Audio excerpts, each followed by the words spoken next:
Okay naman. Okay. Maayong buntag kanatong tanan. A happy Saturday to all. It is with pride that PIA7 is the venue of the second official press briefing of no less than the spokesperson of President Rodrigo Roa Duterte. So without further ado, we'd like to welcome back to Cebu, once again, our very own presidential spokesperson, Secretary Harry Roque, for updates from Malacanang. Welcome to the second Malacanang press briefing here in Cebu. This is already the second. Let me begin with some good news. Marawi residents will soon experience modern e-trikes for transport and livelihood opportunities. This after the Department of Energy and the Task Force Bangon Marawi signed yesterday a Memorandum of Understanding for the turnover to Marawi City of energy-efficient electric tricycles known as e-trikes. These e-trikes are versatile, lithium-ion, battery-powered vehicles equipped with battery management system that protects against overcharging and overheating. Each e-trike can carry up to 6 passengers and can drive through different terrains from flat to mountainous area. To ensure sustainability of operations of these e-trikes, Marawi City shall establish charging stations on the road for faster charging. Good news for those who love travel selfies. We are pleased to announce that the Philippines has improved its ranking in the 2018 Henley Passport Index. We are now 72nd, climbing 3 places from previous year's rank of 75th. This means all holders of Philippine passports can now enjoy visa-free access to 63 countries worldwide. The index is a global ranking of all foreign passports based on the number of countries that the passport holder can access visa-free, which was released by Henley and Partners, the global leader in residence and planning.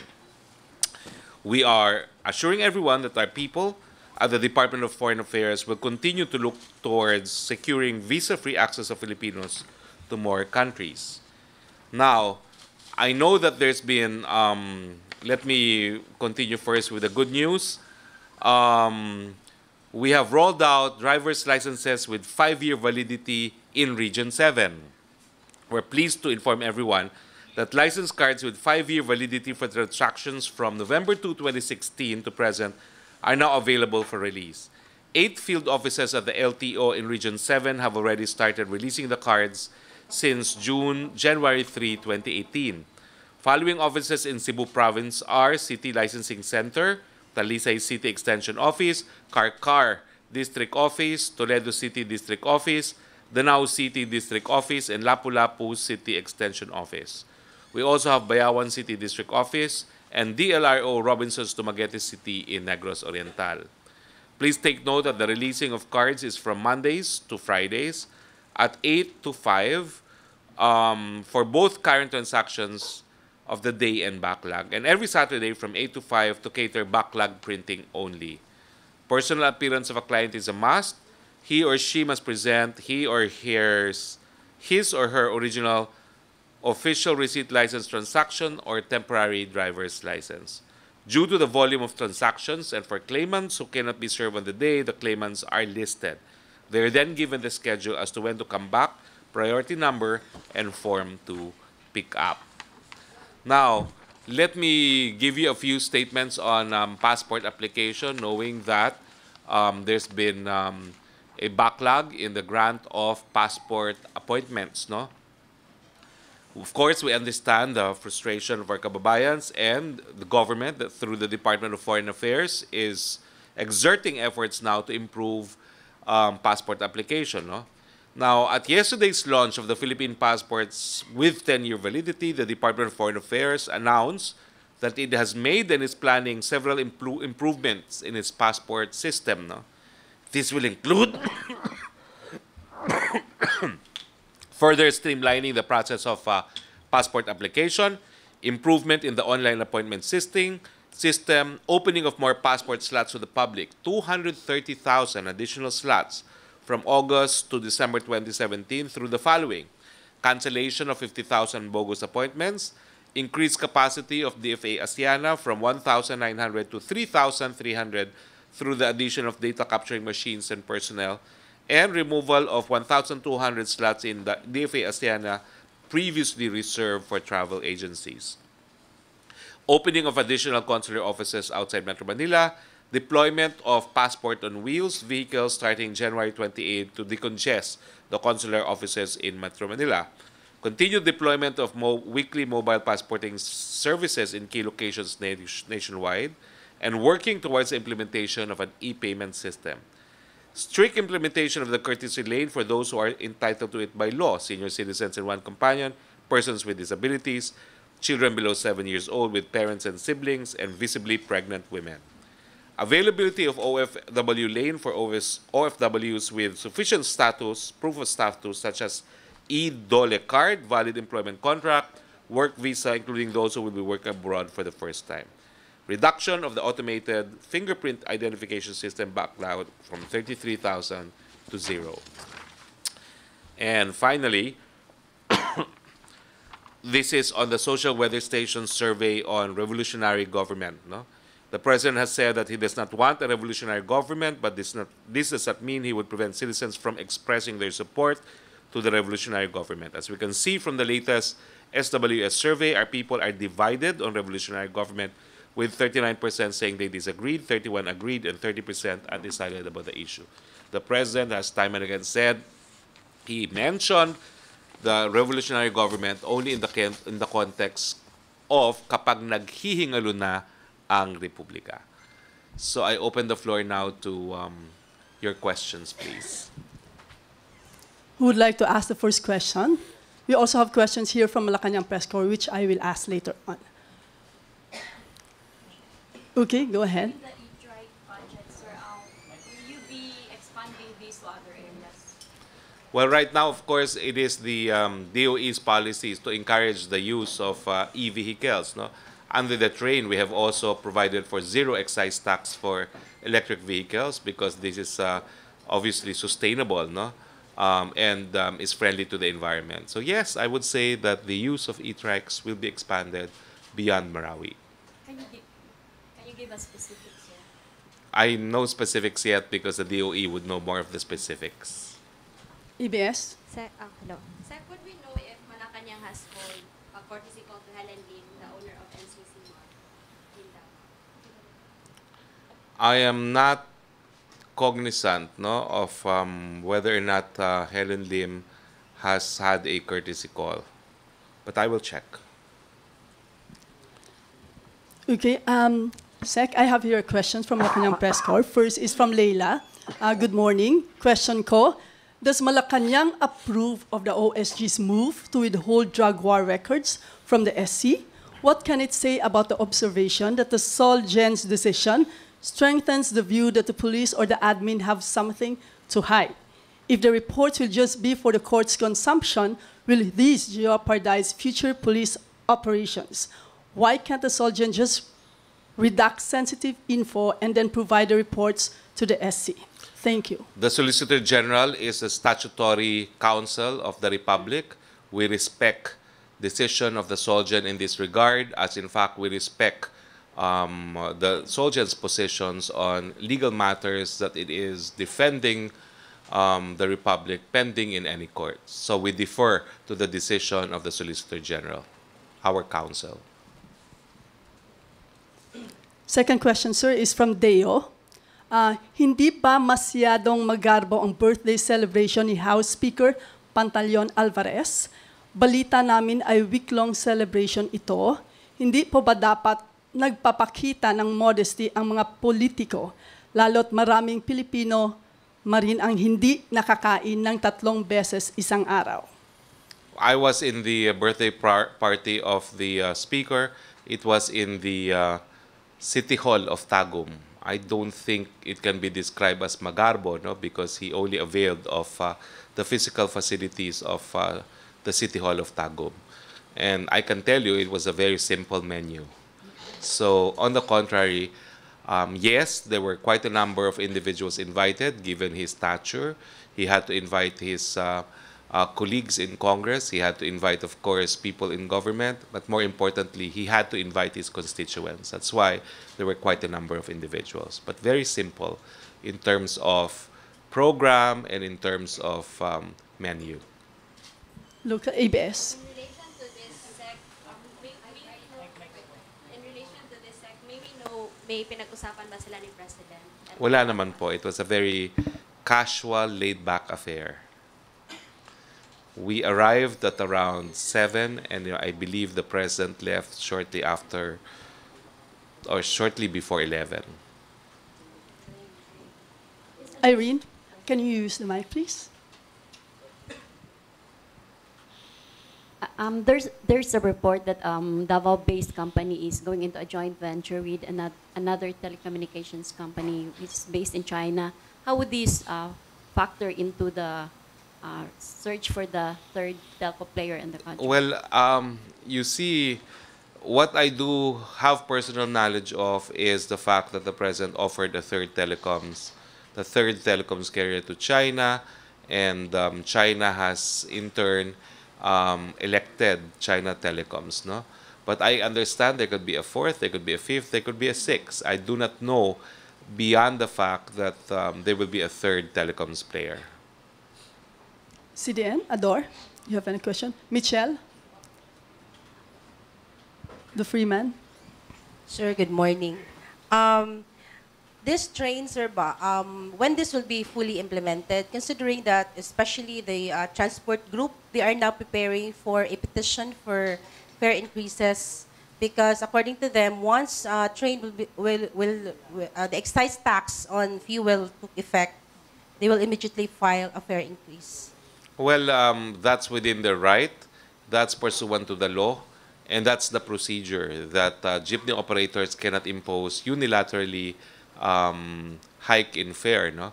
So the Department of Finance, in a briefing conducted in Malacanang through the Secretary of Finance himself, Sandy Dominguez, says that the overall contribution of train to inflation is not even 1%. No?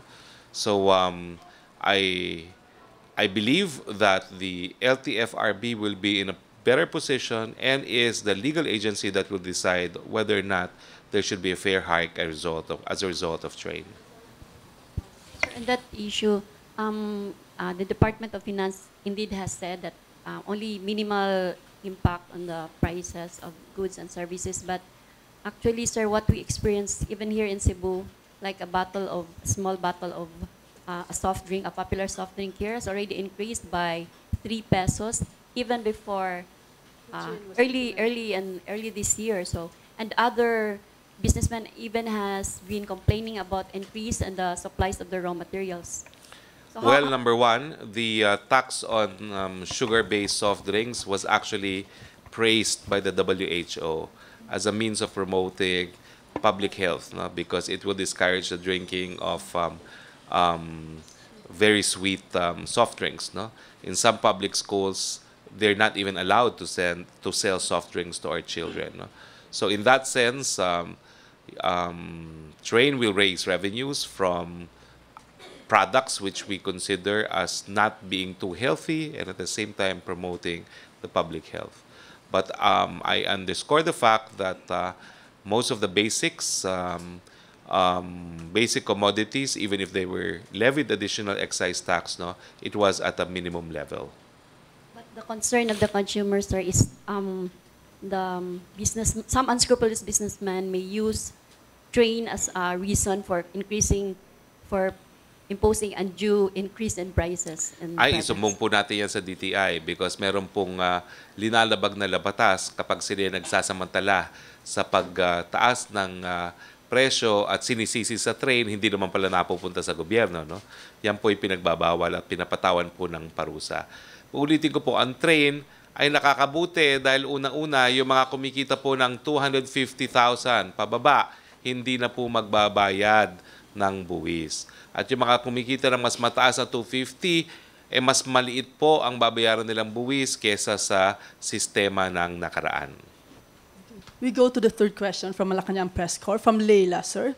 Also, has the President given any directive regarding the squabble between PCSO GM Balutan and Sandra Cam and the PCSO Christmas party, has the President ordered a Malacanang probe of the PCSO Christmas party apart from the one that Congress is set to undertake? The President is about to appoint a new chairman after Chairman Corpus resigned due to health reasons.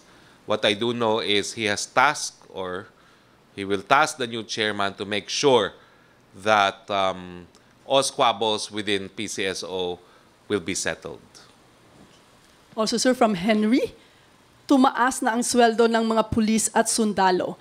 Ano naman ang gagawin ng Pangulo para tumaas ang sahod ng mga nasa pribadong sektor?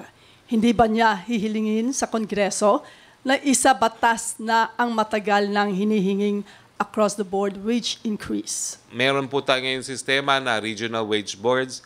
Kung nais po nating magpetisyon para sa mas mataas na daily wage, pwede pong gawin yan sa mga regional wage boards. Okay. Question from ABS, then Janabayan. Sec, no announcement ba from President kung sinong possible government official na kanyang sisibakin or planong sisibakin? Well, let's just say that a decision has been made. There's a reason why it hasn't been announced, but I will be announcing it very soon.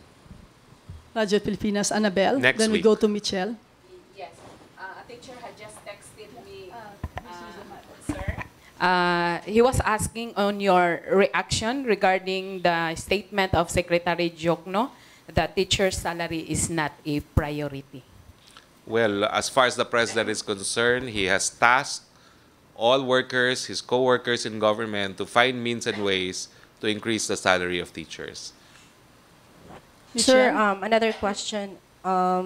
Is President Duterte coming over in Cebu during the Sinulog Grand Parade? Because I interviewed Presidential Assistant for the Visayas, Mike Dino.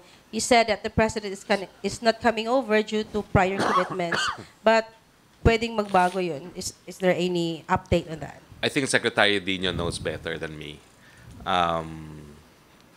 Yes, so maybe next time. Maybe next time, okay. Sir, this is... Alam niyo naman, taga Cebu naman si Presidente, no? Diba?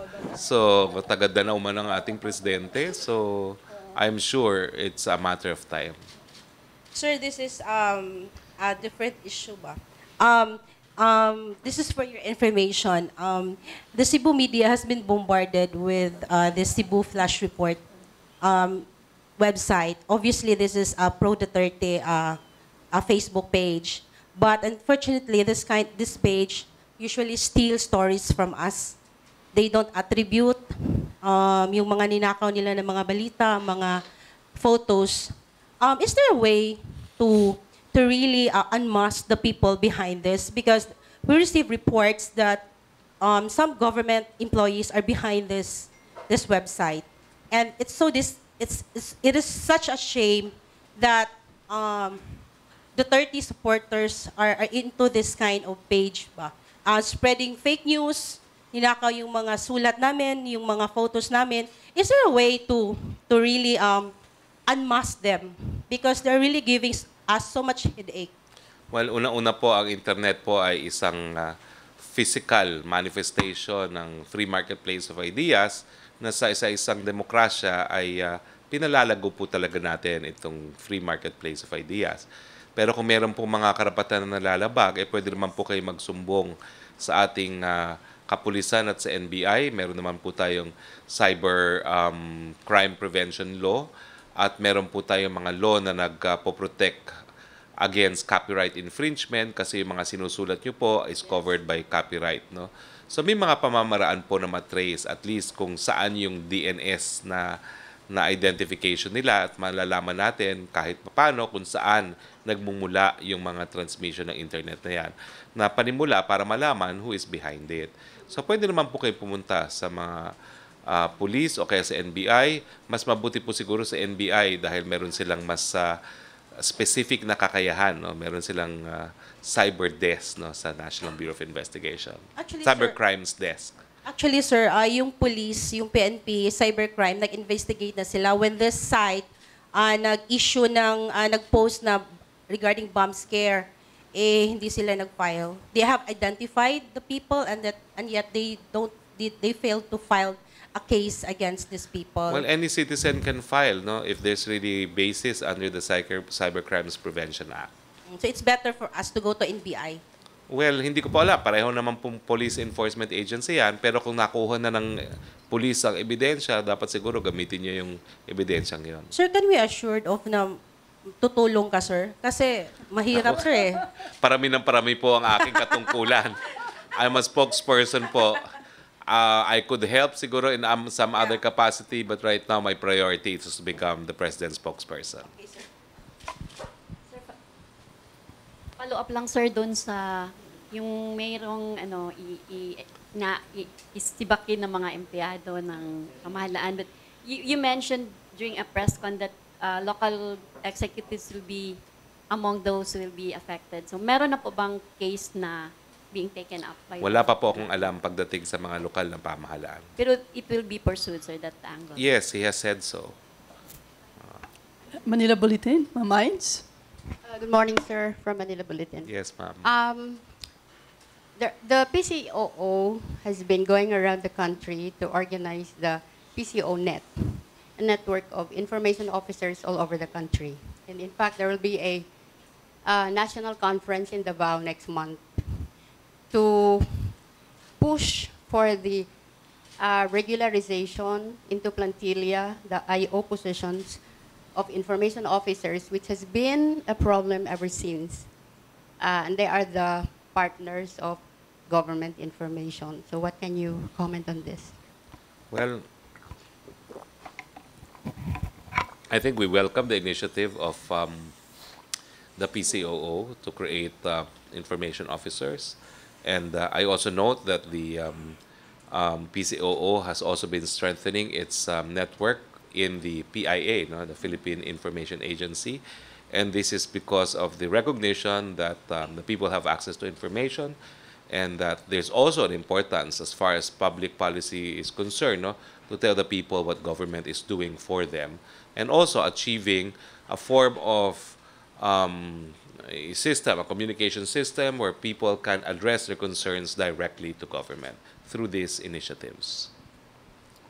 Other questions from the floor? Ellie?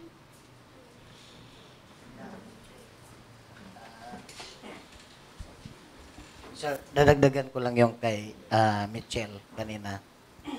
The PNP investigated Cebu Plus report because of stealing of news stories. Tapos, may bomb scare false report pa sila. But Chief Superintendent Mario Espino said, pinasa niya kay Mayor Radasa ng Lapu-Lapu City for the filing of cases because these government employees and other officials of CFR were already identified and the evidence well already established. But hanggang ngayon walang na-file. Hanggang sa dumating yung days na Espino, General Espino himself was accused of asking 500,000 a week from the gamblers, financial gamblers in Cebu. So, ang question ko naman, ito, makakatulong ba kayo to file charges against CFR? Secondly, kasama ba si Espino sa tatanggalin ni President Duterte sa among the generals?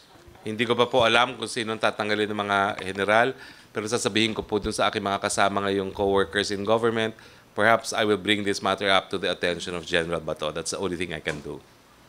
Okay? Itong issue nito na non-filing of charges against people who've been identified, I'll just bring this to the attention of General Bato. I promise that. Okay. So we move on again to the questions from the Malacanang Press Corps. From Joanna Balaran. Sabi po ni Attorney Ferdy Topacio na Secretary Roque should not use his position to lobby for the case of Doc Jerry Ortega. Sabi po ni Topacio na he should choose between being a presidential spokesman or a private lawyer. What's his reaction on this? Well, he's entitled to his opinion, but I have said this over again and again.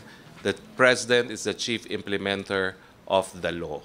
It prosecutes cases in the name of the people of the Philippines and cannot sit idly by when there is an instance of a travesty of justice. In any case, I've never hidden the fact that I was previously counsel for the Ortega family, and I even asked for the express consent of the president before I commented on the case. From Tinamen, sino ang sisibaking chairman? Bakit lagi na lang suspense ang pag-announce ng Pangulo? The president has his reasons. Let's leave it at that. What's important is he is serious about his resolve to deal with the problem of corruption in government.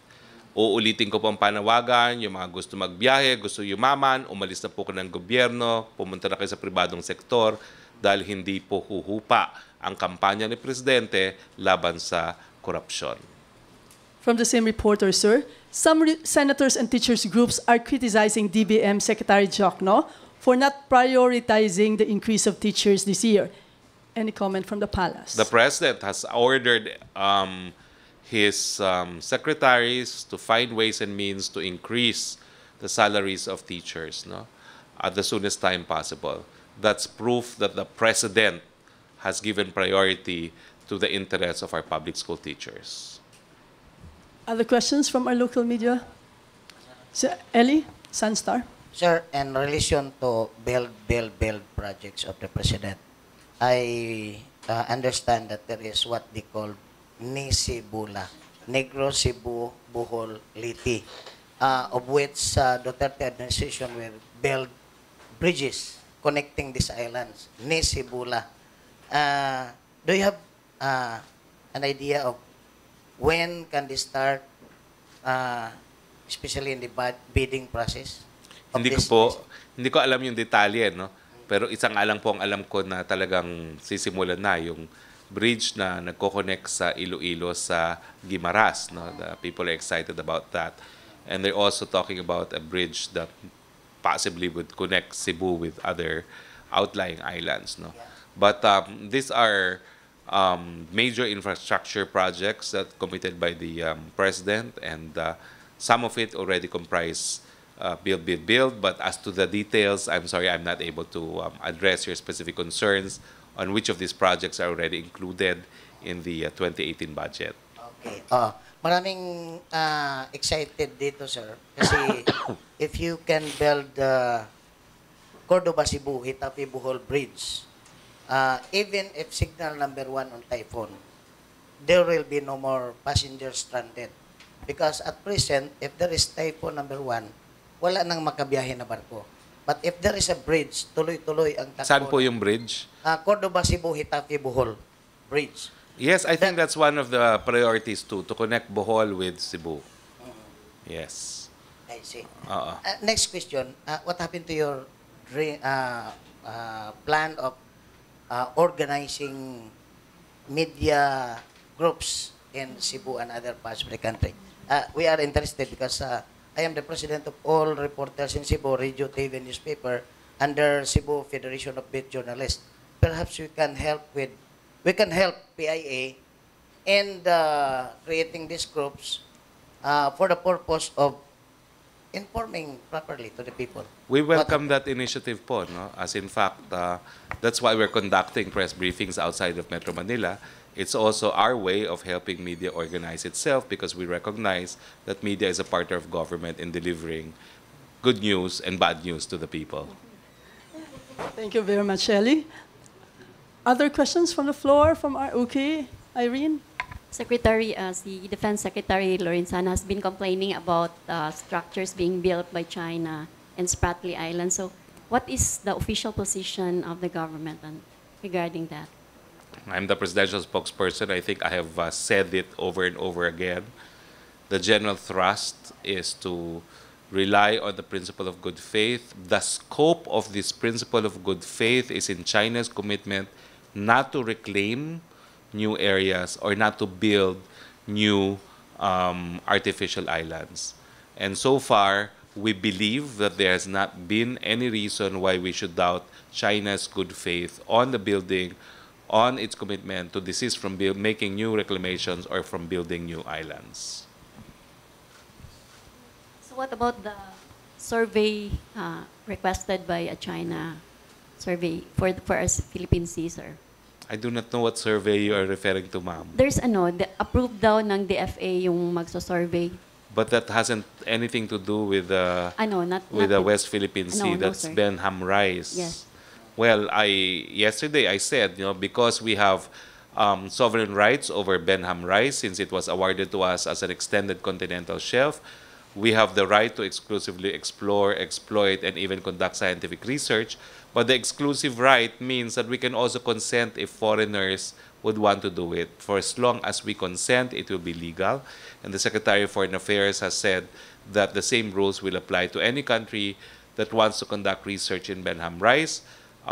Specifically, the Philippine government would want, number one, that there would always be a Filipino accompanying them in the conduct of research, and number two, that the result of the research will be shared with the Philippine government. Last question from the Malacanang Press Corps, sir, from Joseph Morong. Would the President agree to any role in the transitory government? To any role Yes. in the transitory government? Well, the President has said that he wishes to finish his term. He wants to cut short his term. He does not intend to lengthen his term. So if his party mates would insist on a transitory provision that would require the President to serve longer, the President has said he's not interested. They may have to ask another person in government for that. Okay, next question, sir.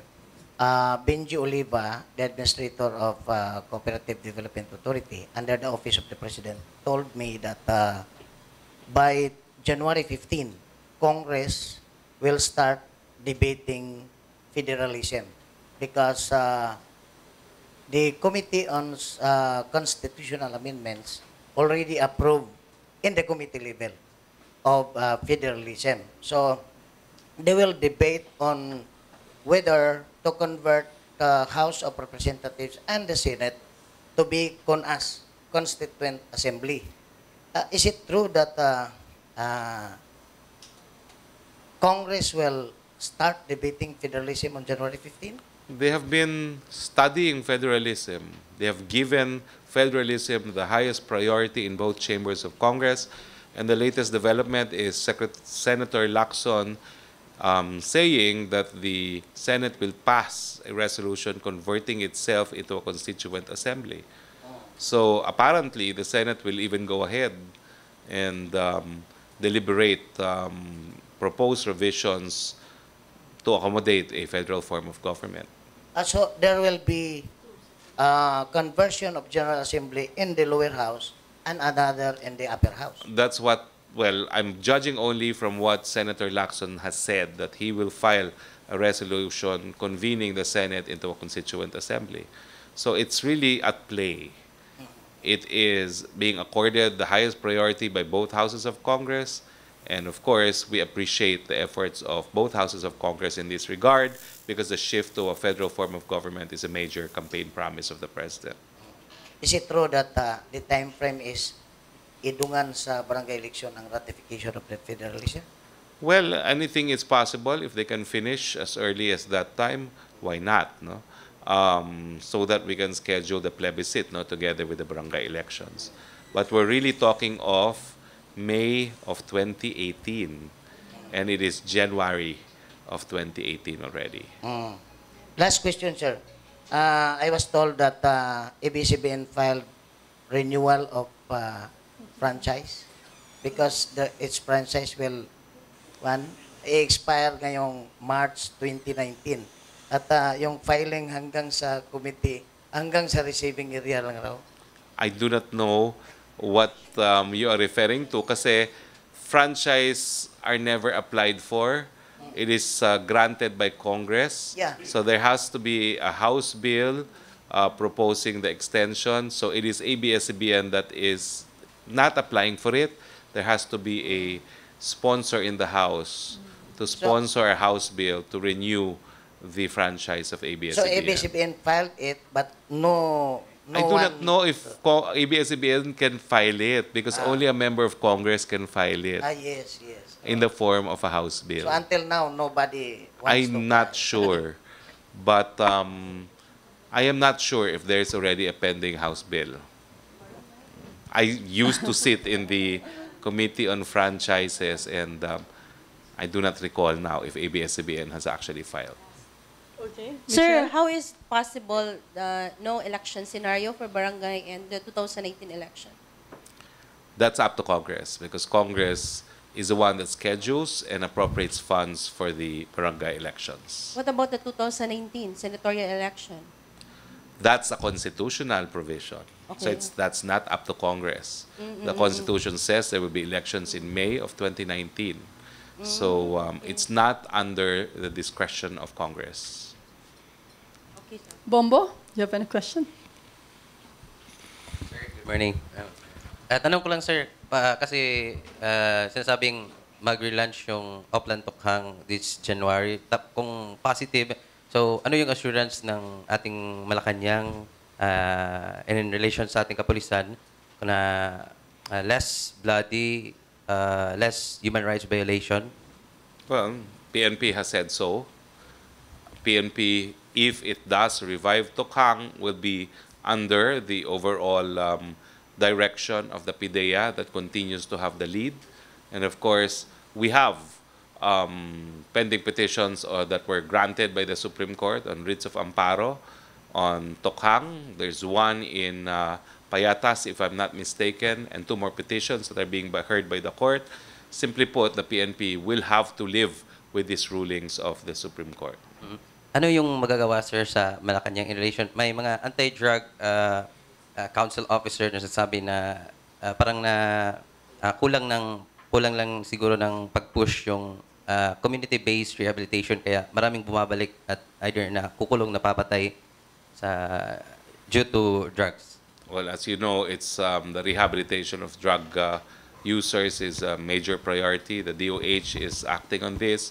When we were in Japan, I even met a Japanese doctor who is spearheading the Japanese contribution to the fight against drugs by giving expert opinion and expert assistance on the matter precisely of community rehab. In relation po sa yung pagtaas, parang pagdoble ng sahod ng mga police, expectation din natin po, less extortion, less human rights violation. Eh, yan naman po yung sinabi na ni Presidente, no? Kaya niya itinataas ang sweldo ng mga sundalo at pulis dahil kinikilala niya ang importansya ng papel na kanilang ginagampan.